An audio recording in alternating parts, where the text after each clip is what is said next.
Si on considère que la démocratie, c'est le fait pour un peuple ou des électeurs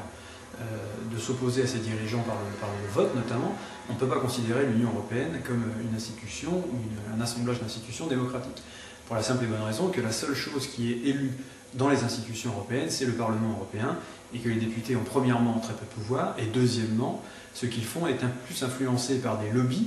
dont on reparlera juste après, plutôt que par ce que font ou peuvent penser les électeurs. Donc le seul petit morceau de démocratie parlementaire est complètement vidé de son sens et a d'ailleurs très peu de pouvoir, première chose.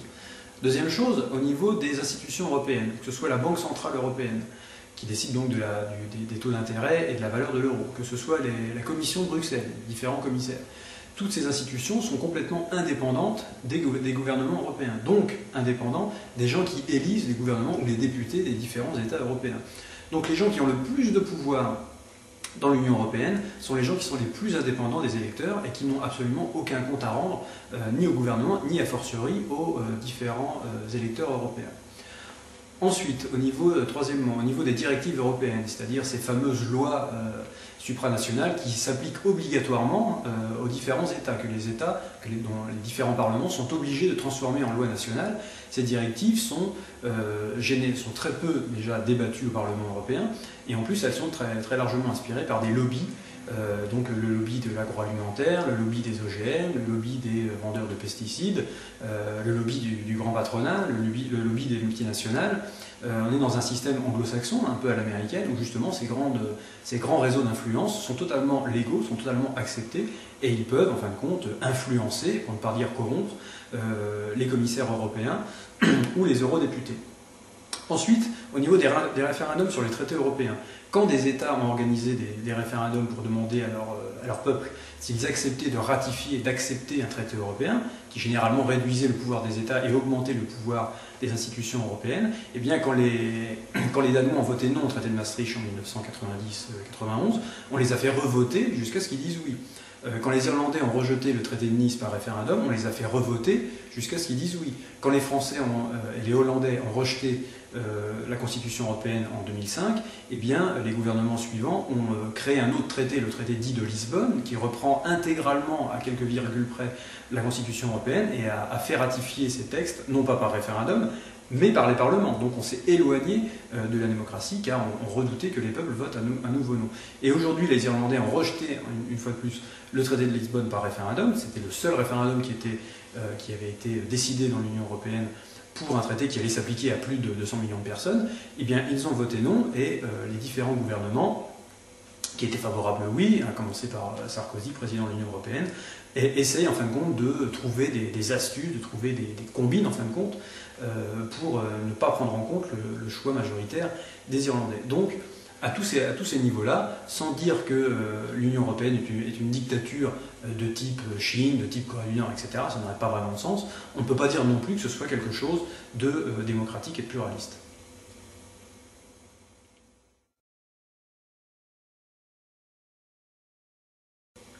Alors d'après le processus légal, il y a un certain nombre de gens, il y a un certain nombre de commissions, il y a un certain nombre d'eurodéputés qui participent à la rédaction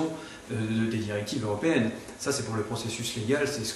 qu'on nous dit. Alors techniquement c'est vrai, mais en fin de compte quand on étudie les textes des directives européennes, un certain nombre de directives récentes qui font débat d'ailleurs, on s'aperçoit en fin de compte que ces directives sont directement inspirées, parfois à la virgule près, plusieurs phrases de suite, par ce que nous en France on appelle des lobbies et qui sont en fin de compte des réseaux d'influence extrêmement sectoriels, extrêmement précis, qui ont tout intérêt en fin de compte à inspirer directement les directives européennes. Par exemple au niveau de la viande aux hormones, c'est-à-dire que une directive européenne autorise, c'est-à-dire qu'un État ne peut plus interdire la consommation de viande aux hormones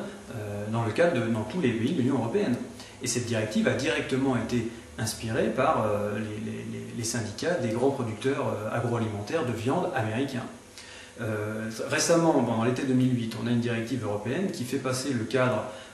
du travail légal à un maximum de 65 heures. Avant, c'était 48 heures. En France, il y a un débat autour de ce qu'on appelle les 35 heures. Et cette directive européenne qui va rendre possible, voire obligatoire, la durée légale du travail de 48 à la montée à 65 heures, a été directement inspirée par l'UNIS, qui est en fin de compte le syndicat des patrons européens, qui réunit en fin de compte tous les CNPF, tous les MEDEF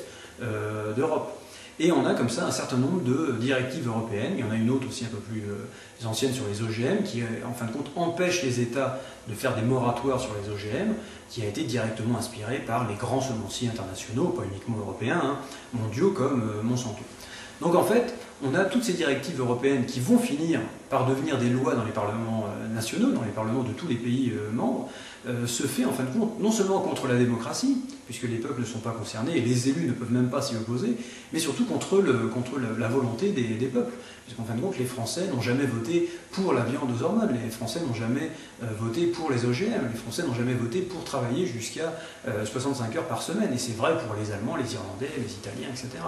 Donc en fin de compte, on ne demande jamais l'avis des peuples, et quand on demande l'avis des peuples très ponctuellement sur des traités européens ou dans le cadre des élections européennes, eh bien le vote n'a quasiment aucune influence à long terme, puisqu'en fin de compte, les lobbies sont très fermement installés, d'ailleurs ils sont très officiellement répertoriés à Bruxelles, et ils peuvent influencer ou participer aux travaux de la Commission de Bruxelles ou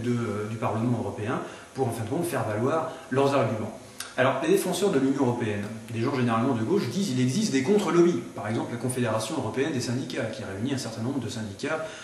des différents pays européens. Eh bien, ces contre-lobbies, des associations écologistes, ou alors la Confédération européenne des syndicats, généralement ont très peu d'influence, et généralement ils sont financés par l'Union européenne, et en fin de compte, ils ne représentent qu'un contre-pouvoir tout à fait théorique, tout à fait superficiel, tout à fait cosmétique. Donc en fin de compte, les gens qui critiquent le plus fermement l'Union européenne en disant que c'est une machine antinationale, une machine antisociale, une machine qui bafoue la souveraineté des peuples et des nations, ces gens-là sont généralement dans le vrai, ils appartiennent un peu à toutes les tendances politiques et leurs critiques sont tout à fait vérifiées.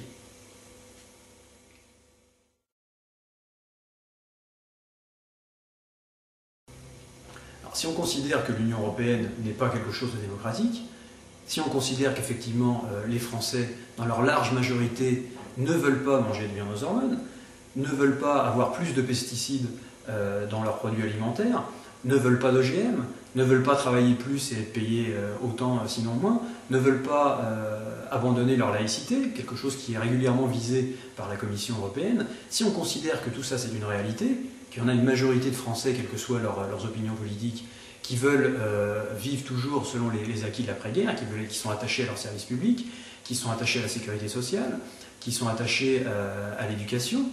Si on considère ceci comme étant une vérité, eh bien effectivement, il y a tout lieu de penser qu'il faut combattre politiquement l'Union européenne. Et que la France a toujours été un pays indépendant, et que les États d'Europe ont toujours été des pays indépendants, et qu'on peut parfaitement s'associer, on peut parfaitement coopérer entre pays européens ou même extra-européens, sans faire une espèce de machine technocratique qui, en fin de compte, roule uniquement pour les grandes entreprises et tous les lobbies dont je viens de parler précédemment. Donc, effectivement, on peut penser qu'il faut lutter politiquement contre l'Union européenne. Alors, dans ce cas-là, ça pose la question de la politique, des partis politiques. La plupart des partis politiques, surtout les plus importants, sont tous favorables à l'Union européenne. L'UDF, l'UMP, le Parti Socialiste, ont tous plus ou moins comploté ou coopéré pour faire passer le oui à la Constitution européenne et jadis le oui à Maastricht. Alors après, il y a les partis qui s'opposent, les partis plus ou moins dits protestataires comme le Front National à l'extrême droite ou la LCR à l'extrême gauche, qui ne sont pas des partis tout à fait crédibles, qui ne sont pas vraiment des partis politiques, qui sont plus des associations d'agitation politique, ne présentent pas une solution pour s'opposer à l'Union européenne, et généralement ils s'y opposent de façon superficielle. Ils critiquent l'Union européenne, mais ils disent qu'il faut garder les institutions européennes sous prétexte que ça pourrait être bien. Donc en fin de compte, assez rapidement, on s'aperçoit que dans le champ politique français, voire européen, c'est un petit peu le désert sur les gens qui critiquent fondamentalement, qui s'opposent réellement à l'Union européenne comme machine, et non pas,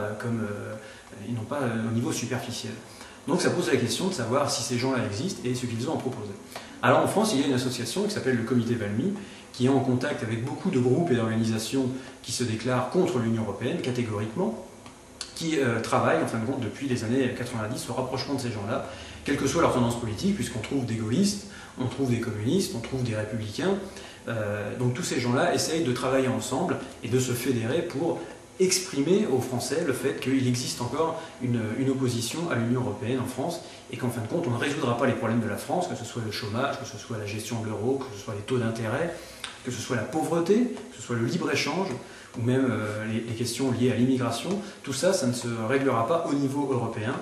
mais ça se réglera au niveau nationale, dans la démocratie et dans le progrès social.